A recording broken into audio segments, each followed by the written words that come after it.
दोस्तों स्वागत है आपका हमारे YouTube channel target civil services में। तो आज है 8 मई और मध्य प्रदेश के डेली करंट अफेयर में आज हम 8 मई की करंट अफेयर पढ़ेंगे। तो लेक्चर ध्यान से देखिएगा। तो चलिए सबसे पहले हमने जो डेज पढ़े थे उसका रिवीजन कर लेते हैं। तो 1 मई को हमने मनाया था अंतर्राष्ट्रीय श्रम दिवस और 3 मई को हमने मनाया था विश्व प्रेस स्वतंत्रता दिवस। ठीक है, और 7 मई को क्या मनाया था? विश्व एथलेटिक्स दिवस। और देखिए आज है 8 मई और 8 मई को मनाया जाता है रेड क्रॉस दिवस। तो ये 8 मई को रेड क्रॉस और international committee of the red cross Henry Dunant की जयंती के रूप में मनाया जाता है। और ये है हेनरी डुनेट, इनको शांति के क्षेत्र में नोबेल पुरस्कार भी मिल चुका है। कब मिला था? 1901 में मिला था इनको नोबेल पुरस्कार। और ये जो हेनरी डुनेट है, इन्होंने 1863 में स्विट्जरलैंड के जेनेवा में रेड क्रॉस कम्युनिटी इंटरनेशनल की स्थापना की थी। और दोस्तों यहीं पर अगर हम बात करें international community of the red cross की, तो इसका जो मुख्यालय है वो भी कहाँ पर है? जेनेवा स्विट्जरलैंड में है। और बात करें इसके अभी हेड कौन है, तो इसके हेड है पीटर मोरेर। तो इतनी चीज याद रखिएगा। और रेड क्रॉस दिवस कब से स्टार्ट हुआ था? तो ये 8 मई 1948 से मनाना हमने स्टार्ट किया था। और साल 1984 में इसे वर्ल्ड रेड क्रॉस और रेड क्रिसेंट डे के रूप में मनाए जाने के लिए घोषित किया गया। चलिए सबसे पहले हमने जो कल करंट अफेयर पढ़े थे उसका रिवीजन कर लेते हैं, उसके बाद हम स्टार्ट करेंगे आज के करंट अफेयर। तो पहला क्वेश्चन था हमारा, मुख्यमंत्री शिवराज सिंह चौहान ने मुख्यमंत्री जन कल्याण संबल योजना में लगभग 17,000 असंगठित श्रमिक परिवारों को कितने रुपए की राशि अंतरित की? तो इनके खातों में की इन्होंने 379 करोड़ रुपए की। तो याद रखिएगा। नेक्स्ट क्वेश्चन था हमारा, चिकित्सा शिक्षा मंत्री श्री विश्वास सारंग ने कोरोना मरीजों के लिए निःशुल्क स्वस्थ आहार सेवा योजना की शुरुआत किस जिले से की है? तो ये किए इन्होंने हमारे मध्य प्रदेश की राजधानी भोपाल से। ठीक है, तो याद रखिएगा भोपाल से की है। नेक्स्ट क्वेश्चन है, हाल ही में किस जिले के प्रसिद्ध साहित्यकार प्रभु जोशी जी का कोरोना के कारण निधन हो गया है? तो ये किस जिले के है? ये इंदौर के है। तो याद रखिएगा इंदौर के है प्रभु जोशी जी। और नेक्स्ट क्वेश्चन था हमारा, किस प्रदेश के गांवों में कोरोना के बढ़ते संक्रमण को रोकने के लिए हर गांव में मेरा गांव कोरोना मुक्त अभियान की शुरुआत की गई है? तो ये हमारे प्यारे मध्य प्रदेश में की गई है। तो याद रखिएगा मध्य प्रदेश में। नेक्स्ट क्वेश्चन था हमारा, किस विभाग द्वारा ऐसे बच्चे जिनके माता पिता का निधन कोरोना के कारण हो गया है उनके भरण पोषण के लिए स्पॉन्सरशिप योजना शुरुआत करने का निर्णय लिया गया है? निर्णय किस विभाग के द्वारा लिया गया है? ये महिला एवं बाल विकास विभाग के द्वारा लिया गया है। तो याद रखिएगा। और देखिए हमारे मध्य प्रदेश में अभी महिला बाल विकास विभाग किसी के पास नहीं है। ठीक है, इसकी मंत्री अभी कोई नहीं बनी है। नेक्स्ट क्वेश्चन था हमारा, हाल ही में कृषि विकास मंत्री श्री कमल पटेल ने किस शहर में हाईटेक बायो एनालाइजर मशीन का वर्चुअल शुभारंभ किया? तो ये किस जिले में किया है? ये हरदा जिले में किया है। ठीक है, और ये खून टेस्ट की मशीन है। नेक्स्ट क्वेश्चन था हमारा, नगरीय विकास एवं आवास मंत्री श्री भूपेंद्र सिंह ने 14 शहरों में आश्रय स्थलों के निर्माण के लिए कितने रुपए की राशि स्वीकृति की है? तो ये 3.5 करोड़ रुपए की राशि अंतरित की है। ठीक है, और देखिए अभी हमारे मध्य प्रदेश में कितने आश्रय स्थल है? तो यह 119। अब 14 और बन जाएंगे तो कितने हो जाएंगे? 133 हो जाएंगे। ठीक है, नेक्स्ट क्वेश्चन था हमारा, हाल ही में मध्य प्रदेश की किस छात्रा को आइकॉनिक इंटरनेशनल वुमेन अवार्ड से सम्मानित किया गया है? तो ये है श्वेता नेमा। ठीक है, और ये श्वेता नेमा है। और श्वेता नेमा अभी सांची बौद्ध भारतीय ज्ञान अध्ययन विश्वविद्यालय की पीएचडी छात्रा है। और इनको अभी Dada Saheb Phalke iconic international women of the year 2021 award से सम्मानित किया गया है। और दोस्तों यहाँ पर एक चीज और याद रखिएगा, श्वेता नेमा को सामाजिक कार्यों और स्वस्थ एवं शिक्षित समाज निर्माण के लिए इनको गेस्ट ऑफ ऑनर और आदर्श नारी सम्मान से भी सम्मानित किया जा चुका है। अब स्टार्ट करते हैं हम आज के करंट अफेयर। तो आज के करंट अफेयर में पहला क्वेश्चन है हमारा, संस्कृति विभाग के अंतर्गत गठित मध्य प्रदेश संस्कृति परिषद की इकाई पंजाबी साहित्य अकादमी का निदेशक किसे नियुक्त किया गया है? तो ये किया गया है नीरू सिंह ज्ञानी को। तो इसका आंसर हो जाएगा ऑप्शन नंबर ए। ठीक है, नीरू सिंह ज्ञानी, और ये है नीरू सिंह ज्ञानी।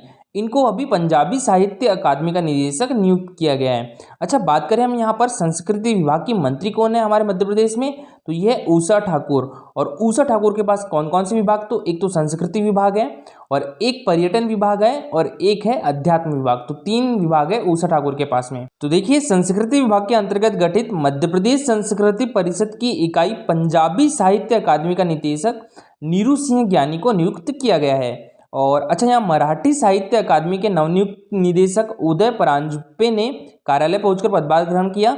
तो यहाँ जो मराठी साहित्य अकादमी का निदेशक है वो किसे नियुक्त किया गया है? उदय परांजपे को। ठीक है, और जो सिंधी साहित्य अकादमी का निदेशक है ये किसे नियुक्त किया गया है? तो ये किया गया है राजेश वाधवानी को। तो तो याद रखिएगा। नेक्स्ट क्वेश्चन है हमारा, हाल ही में किस राज्य सरकार द्वारा मुख्यमंत्री कोविड उपचार योजना शुरू की गई है? तो ये किस राज्य के द्वारा की गई है? ये हमारे मध्य प्रदेश के द्वारा की गई है। तो इसका आंसर हो जाएगा ऑप्शन नंबर सी, ठीक है, मध्य प्रदेश। देखिए इस योजना में हमारे मध्य प्रदेश के समस्त आर्थिक रूप से कमजोर परिवारों को निःशुल्क कोविड उपचार उपलब्ध कराने के लिए मुख्यमंत्री कोविड उपचार योजना लागू की गई है। और देखिए इसमें जो विशेष जांच होती है, जैसे सीटी स्कैन हो गया, MRI, तो इनकी अधिकतम सीमा जो पहले 5,000 रुपये प्रति परिवार प्रतिवर्ष थी, इसे संशोधित कर 2021-22 में कोविड-19 के उपचार हेतु भर्ती कार्डधारियों के लिए 5,000 रुपये प्रति कार्डधारी कर दिया गया है। और देखिए आपने अभी देखा होगा कि जो हमारे मध्य प्रदेश के आर्थिक रूप से कमजोर परिवार है, उनको निःशुल्क उपचार के लिए आयुष्मान योजना के अंतर्गत आयुष्मान कार्ड बनाए गए हैं। तो इस कार्ड के माध्यम से जो यह कार्डधारी आयुष्मान संबंध अस्पताल में निःशुल्क उपचार प्राप्त कर सकते हैं। और जो हमारे मध्य प्रदेश की राज्य से सरकार है, इन्होंने संबंध अस्पतालों में 20% जो बेड है वो आयुष्मान कार्ड हितग्राहियों के लिए आरक्षित रखने के निर्देश भी दिए हैं। हमारा मध्य प्रदेश सरकार की वैध आपके द्वार योजना का शुभारंभ किस विभाग के द्वारा किया गया है? तो देखिए ये किया गया है आयुष विभाग के द्वारा। तो इसका आंसर हो जाएगा ऑप्शन नंबर सी। अच्छा, हमारे आयुष विभाग के मंत्री कौन है? तो ये है श्री रामकिशोर कावरे। तो देखिए सरकार की जो वैध आपके द्वार योजना है, इसके तहत जो सामान्य बीमारी है उसके उपचार के लिए हमारे जो घर, हमारा गांव और या तो हम शहर में रह रहे तो इसके आसपास जो उपलब्ध औषधि है तो उससे किया जाएगा हमारा उपचार। और इस योजना का शुभारंभ 7 मई को किया गया, ठीक है, तो डेट याद रखिएगा। और इस योजना में आयुर्वेदिक चिकित्सक फोन के माध्यम से लोगों को उपचार की सलाह देंगे। और इसमें आपको जो चिकित्सक रहेंगे वो उन्हीं औषधीय पौधों के बारे में बताएंगे जो आपके घर या गांव या शहर के आसपास मिल सकते हैं। नेक्स्ट क्वेश्चन है हमारा, मुख्यमंत्री शिवराज सिंह चौहान ने 75 लाख किसानों के बैंक खातों में मुख्यमंत्री किसान कल्याण योजना के तहत कितने रुपए की राशि अंतरित की गई है? तो ये की है इन्होंने 1500 करोड़ रुपए की राशि। तो इसका आंसर हो जाएगा ऑप्शन नंबर सी। तो देखिए सबसे पहले तो आपको पता होना चाहिए कि मुख्यमंत्री किसान कल्याण योजना है क्या। तो आप सभी लोग जानते हैं कि केंद्र सरकार ने सन 2022 का किसानों की आय दुगनी करने का लक्ष्य निर्धारित किया है। इसी बात को ध्यान में रखते हुए केंद्र सरकार और राज्य सरकार समय समय पर किसानों के लिए कई सारी योजनाएं आरंभ करती है।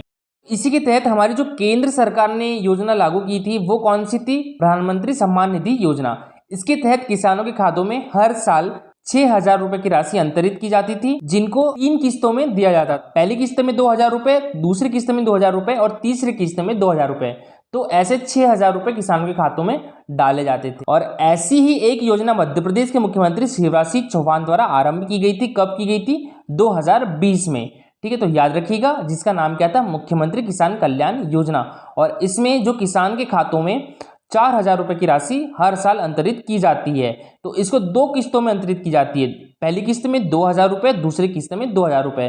तो अगर हम केंद्र सरकार और राज्य सरकार दोनों में देखें तो किसानों के खातों में कितनी 10,000 रुपए की राशि जाती है। तो देखिए बात करें हम प्रधानमंत्री किसान सम्मान निधि योजना की, तो ये किसके द्वारा स्टार्ट की गई थी? केंद्र सरकार के द्वारा।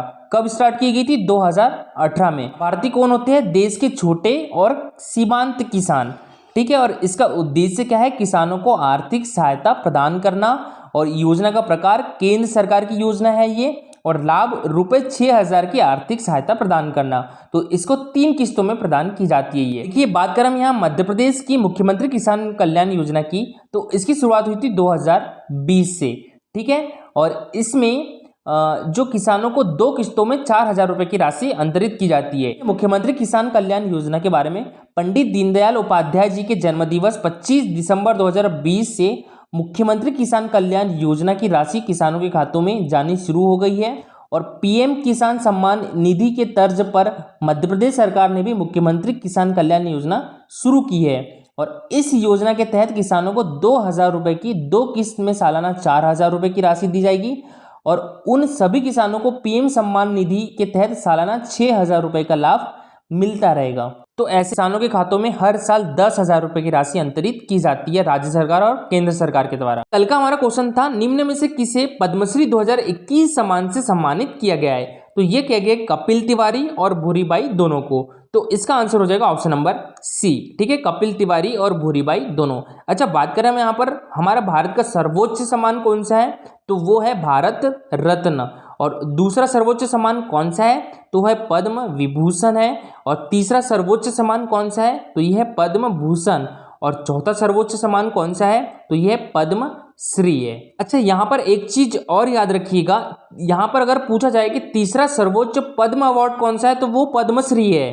ठीक है, पद्म भूषण नहीं है, पद्मश्री है तीसरा सर्वोच्च पद्म अवार्ड। और ये 2021 का जो पद्म विभूषण अवार्ड है वो 7 लोगों को मिला है, और जो पद्म भूषण है वो 10 लोगों को दिया गया है, और जो पद्मश्री अवार्ड है वो 102 लोगों को मिला है, जिसमें से 2 हमारे मध्य प्रदेश के भी है, कपिल तिवारी और भूरी बाई। तो दोस्तों इसका सभी लोगों ने बहुत अच्छा आंसर किया है। लड़कों में सबसे अच्छा आंसर रोहित विश्वकर्मा ने किया है, और लड़कियों में करिश्मा सोलंकी ने।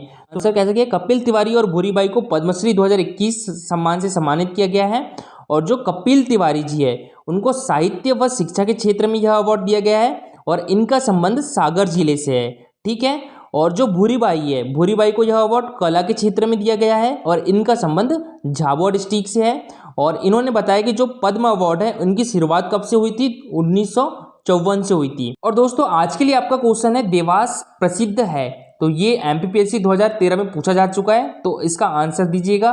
तो अगर आपको हमारे वीडियो की प्रॉपर नोटिफिकेशन चाहिए तो आप हमारा टेलीग्राम चैनल ज्वाइन कर सकते हो। ये हमारा टेलीग्राम चैनल, और इसकी लिंक आपको हमारे वीडियो के डिस्क्रिप्शन बॉक्स में मिल जाएगी। दोस्तों इस पर हम आप डेली क्विज स्टार्ट करने वाले भी है, जो एग्जाम पर्सपेक्टिव इंपॉर्टेंट होंगे वो क्विज स्टार्ट करेंगे बहुत जल्दी, तो आप हमारा टेलीग्राम चैनल ज्वाइन कर सकते हो। अगर आपको लेक्चर अच्छा लगा हो तो लाइक और शेयर जरूर करिएगा, और अगर आप इस चैनल पर नए हो तो सब्सक्राइब भी कर लीजिए। Thank you for watching this video.